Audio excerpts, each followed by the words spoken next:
Ilocos Norte Governor Amy Marcos sumarap na sa pagdinig ng Kamara tungkol sa Manumalyan Tobacco Excise Tax. May reports si Eden Santos. Eden. Yes, Olin, tama ka dyan. Sumipot na nga sa pagdinig ng House Committee on Good Government and Public Accountability si Ilocos Norte Governor Amy Marcos.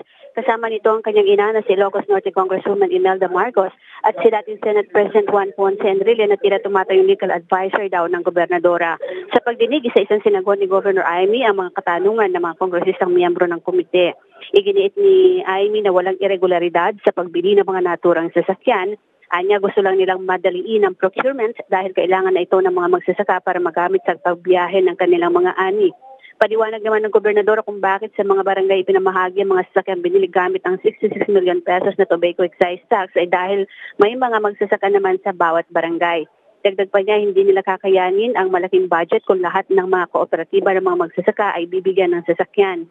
Binigyan din pa ni Amy ng pagbili nila ng mga sasakyan sa pamamagitan ng cash advance ay mismong ang BAC nagsabi na pinapayagan ito para daw makatawad at mabilis na ma-deliver.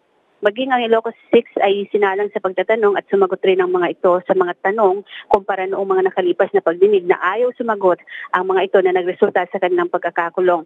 Pinaliwanag din ni Amy doon sa katanungan naman ni Congressman Antonio Tino ng ACT Teacher Party List na labag sa COA guidelines and cash advance. Anya, hindi nakarating sa kanila yung kopya ng Audit Observation Memorandum. Ang alam lang niya ay nagkaroon sila ng conference with COA na sinasabing cleared ang 3 transaksyon ukol sa pagbili ng mini truck at mga bus. Sa ngayon ay nagpapatuloy ang pagdinig at dahil nga sa sumipot na ito si Governor Amy Marcos, papalagay na ng mga media dito na hindi na siya maaaring arestuhin pa, lalo hindi naman siya nag-invoke ng kanyang karapatan right to self-incrimination at yung iba pang mga nais magtanong na kongresista ay wini-welcome naman ng gobernadora. Sa katunayan ay nakangiti pa ito doon sa mga ilang pagkakataon na siya ay natatanong.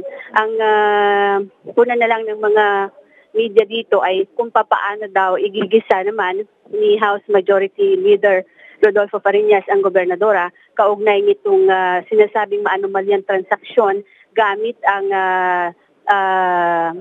tobacco excise tax dahil ang nakikita ng mga kalaban ng nakikita ng mga taga-suporta ng Pamilya Marcos ay politika ang nasa likod nitong pagpupumilit ni Fariñas na maidiin ang gobernadora dito sa sinasabing maanumalyang transaksyon gamit ang pondo sa buwis ng tabako.